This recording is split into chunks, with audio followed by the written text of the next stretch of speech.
Yeah, for collar, sure. you know. For sure. Got it? Sure. So we just finished Fitz's third class. Yep. And how's your experience been so far? It's been great. Tell you the truth, even right away, even from the beginning, I noticed a difference. 15 minutes into the first lesson, but each lesson gets progressively better and better. So we keep adding on to what you're teaching. Yeah, and because you've been doing Fitz just through verbal coaching, what's your opinion? Like, do you like it, or do you like just doing it yourself, being coached through it? Because before I would show you, and then I would give it to you. Yeah. In my opinion, you're working through all the stuff yourself, so you're learning more. Right. But what's your take on it? Well, I wouldn't actually tell you the truth.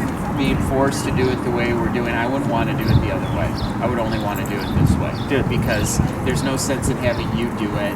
It's me training him, and he needs to learn my imperfections. I'm not perfect. Yeah. I'm not a perfect trainer. I don't know to always lead with the right foot or take him off a command. So it's better coming from me. Yeah, no, that's actually a good note there, because nobody's perfect, right? Right. And you're not a dog trainer, so you're gonna forget things and stuff like that. But he can still kind of cue in, like, oh, this is what we're doing, anyways. And I tend to like divide things into smaller chunks. Like today, like the stay was very divisive, and it seemed kind of minimal how we were increasing the difficulty. But that's both for you and for Fitz, right? Right, because you're developing those skills. Right. Would you recommend this to anybody else? Yeah, it's funny, as you say, I already recommended it. Is it the puppy? No, today with the officer. Oh, that's right. That yeah, lady. Honestly, I recommend it to everybody. Yeah. And I can't. Yeah, I don't know. I can't believe I waited this long. Yeah, a lot of people say that. Yeah. E-collar has such a bad, and you had some familiarity already. Yeah, I really wanted the e-collar, so I was a little bit over that hurdle. Like, you didn't have to convince me, I wanted it. Yeah. So, but I can't tell you how it's been amazing with him.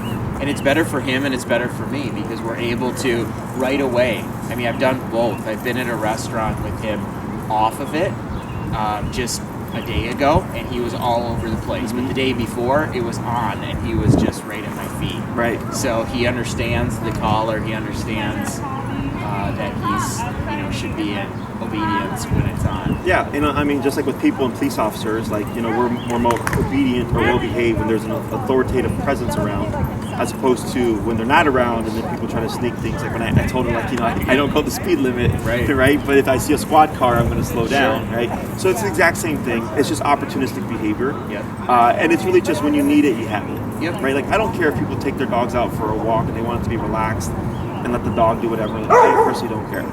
But when I know they need the control, if the dog's going to be off leash, I go, don't gamble it. Make sure your dog has it on. And it's not that you're constantly having to use it, it's just present in case something happens with the dog. Right. I mean, here's a perfect example. I mean, we can go to Whispers in Gold Coast there across from Tavern, and he'll have his collar on. This is what we'll do. I mean, I don't even have to hang on to the leash. There's dogs all over the place. People actually come up to me and they're like, that is the best behaved dog. I mean, they're in awe. And I was in awe when I came to you. I was like, who is your trainer? When it was Masha. And I was like, who's your trainer? I need that. Yeah. And this is a perfect example. We sit over in the park over there and have a picnic, and he lays there. Yeah. Dogs are walking around him. He doesn't move. Yeah. Excellent. Well, it's all because you did the homework. So I can only teach. Yeah. Right? You have to reinforce and stuff. So excellent. Anything else you know to anybody watching? I think it's good for both.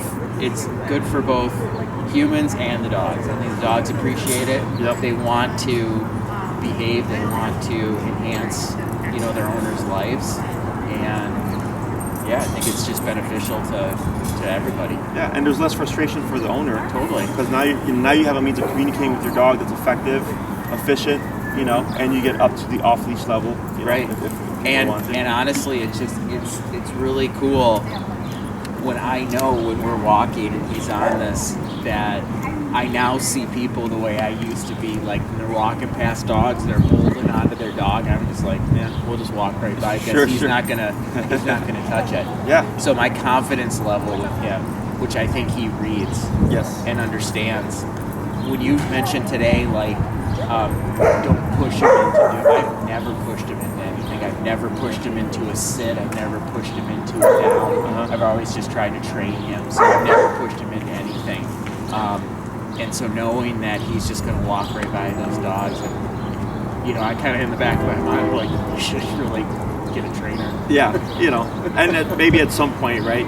Typically, people reach out when it's like already bad, and they absolutely need it, and the frustration's already high and stuff. But it's just how people are. Yeah. But yeah, no, we're glad to hear that you're having a good experience, and Fitz is clearly tired from.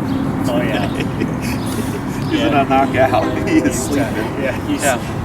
He's such a good dog. And such a good dog. A lot of people, because Fitz was very friendly, no behavioral things, right? No. Other than the general disobedience. Yeah. But even the good dogs, like I had a dog that we just finished training who broke the owner's shoulder and sent him to the ER 3 times in 2 years, just from pulling. Yeah, right. And I've had other clients who have broken, hands, wrists, elbows, shoulders, hips, their leg, just because of disobedience with a totally friendly dog. Yep. So that's why I say e-collars for every dog, regardless. Yeah, I have a girlfriend that's got a Staffy, and her hand, I don't think her thumb will ever heal, because it's just, she'll walk, it will feel better, and then all of a sudden we'll be sitting at a restaurant or something, and she'll see a dog that she wants to go, and she'll hang on, and boom, there goes her thumb again. Nothing bad, like gruesome, but it's just, we'll never. I kind of correlate it with when I used to travel. Used to be, laptops used to weigh like 15 pounds. Sure. They used to throw my bag in the overhead. My elbow has still, 8 years later, never healed. It still hurts. Yeah. Because of, putting an overhead in. So it's the same thing. It just never heals. But yeah, same thing. He's strong. He's a puller. Oh yeah. And then people kind of underestimate how much power dogs have. Yeah. Due to the center of gravity being so low. We appreciate it, Scott. Thank you so much.